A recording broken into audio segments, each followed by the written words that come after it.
Jaime told me about the day King's Landing fell. He was sitting in the Iron Throne and you made him give it up. All you needed to do was climb the steps yourself. Such a sad mistake. I've made many mistakes in my life. But that wasn't one of them. Oh, but it was. When you play the Game of Thrones, you win, or you die. There is no middle ground. Game of Thrones has ended, and unfortunately, it ended with a whimper. But that shouldn't take away from how great and important this TV show was. It is too early to assess its true cultural impact, but in this video I want to give my first thoughts. And in the end, I will even pick the winner. So let's get this out of the way. Game of Thrones had the potential to be the greatest TV show ever, but will not be remembered as such. Basically, once the writers Weiss and Benioff ran out of source material, and could no longer rely on Martin's books, the show deteriorated in quality. In the 5th season the dialogue already started to get clunky in places. In the 6th season there were already some things that didn't make sense, and by the 7th season it was obvious that they got tired of writing this show, and wanted to wrap it up as quickly as possible. In the 8th and final season, all of this reached critical mass, and the quality plummeted. Most of the show's fans are disappointed and disgruntled. I share the disappointment when it comes to the execution of the story. But some fans go further, and attack the narrative itself, the way in which the storylines were concluded. Now the narrative came from Martin, and the problem with the execution was that it was extremely rushed and didn't feel realistic. But let's imagine that it was done right, that the heroes were given enough time to realistically move around geographically and go through the character changes that they did. Would we still be disappointed by how the story ended? Not me. I am perfectly satisfied with the plot. I think it ended in a way that is consistent with what the show has been telling us all along, and what it is telling us is worthwhile. Game of Thrones draws its material from medieval eposes, and these eposes have also shaped the way in which we expect stories to go.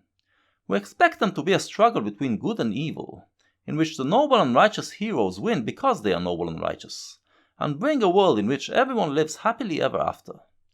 Thus, these stories affirm our morality, our belief that being good is not just moral but also beneficial, because good will always triumph over evil.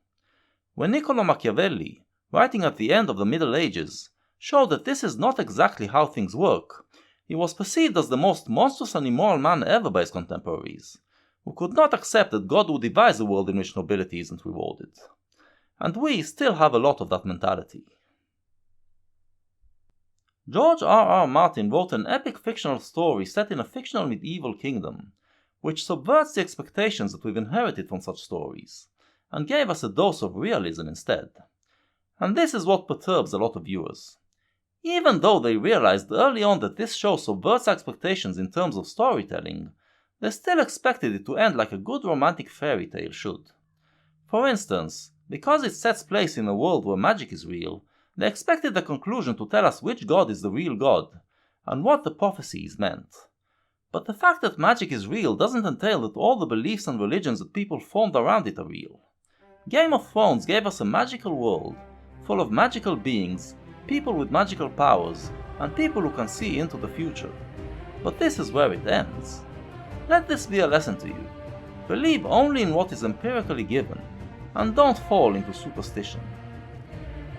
Secondly, the myth of the heroic leader who defeats evil and fixes the world is shattered. Those who believe Daenerys is the savior, the breaker of all chains, live to see her becoming drunk on power and turning into a murderous tyrant.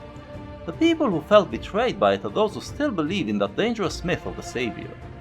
Those of us who live in reality know that ideologues should not be allowed to become rulers, and Game of Thrones shows us why.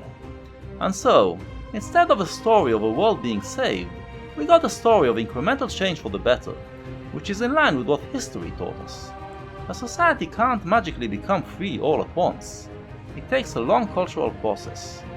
The bottom line is that Essos turned from a world of slavery into a world of serfdom, and Westeros turned from an absolute monarchy into an aristocracy that elects its monarch. Realistically, this is the best that one could hope for. And if that doesn't excite you, remember, life isn't about how it ends, but about how much joy you've experienced on the way. Third, the show destroys our naive notions about the correlation between morality and success. Our stories usually tell us that decency, honor, grace, valor, kindness, modesty, and other virtues are rewarded, and the one who holds them shall be victorious. At the start of the show, we recognize these virtues in Ned Stark, and we expect to see him defeat all the corrupt people around him and win the Game of Thrones. But Ned loses his head before Season 1 is even over. We then locate these virtues in his eldest son Robb, but he too doesn't live long. Other noble characters also get punished for their nobility, while cynical and unscrupulous characters seem to thrive. For a while, it looks like Martin wants us to heed these wise words. So, Lone Star, now you see that evil will always triumph, because good is dumb. And yet, by the end of the show, all the truly rotten characters are dead, and the world is a better world. And this, too, is realistic. How come? Because in the long run, good does triumph over evil. It just doesn't happen in the simplistic and romantic way that our stories tell us. What Game of Thrones shows us is that, first of all, this is not a battle between good people and evil people. With the exception of a few true psychos, the characters are complex, and their personalities drive them to sometimes act with honor and at other times cowardly or callously. What matters in the end is the aggregation of all the good deeds performed by everyone versus their bad deeds. If you think back, you'll realize that almost every main character performed an act that ended up being instrumental in saving the world from the White Walkers, and establishing a better society. Humans tend more towards the good than the bad, so good eventually gets the upper hand. Why is that?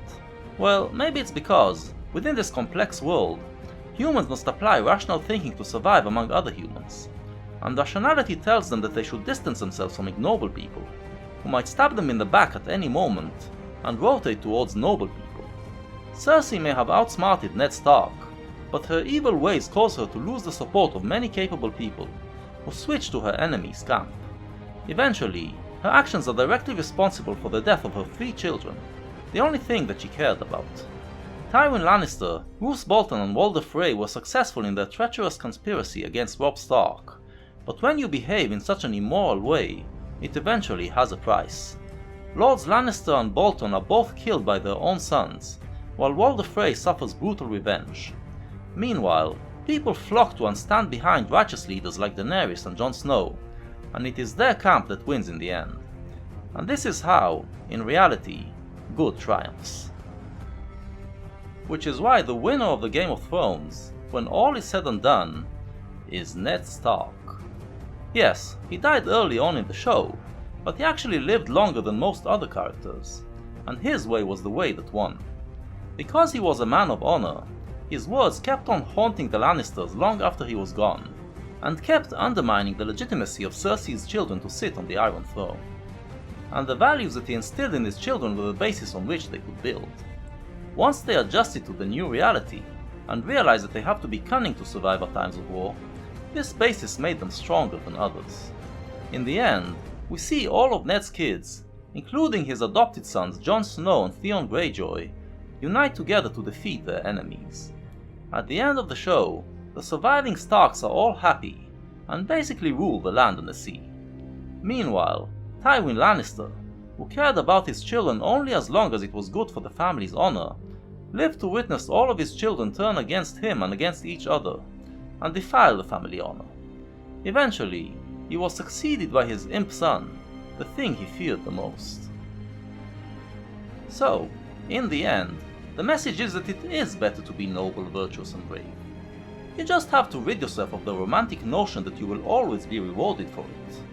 Game of Thrones helps us internalize this lesson, and right now, this seems to be its most important legacy.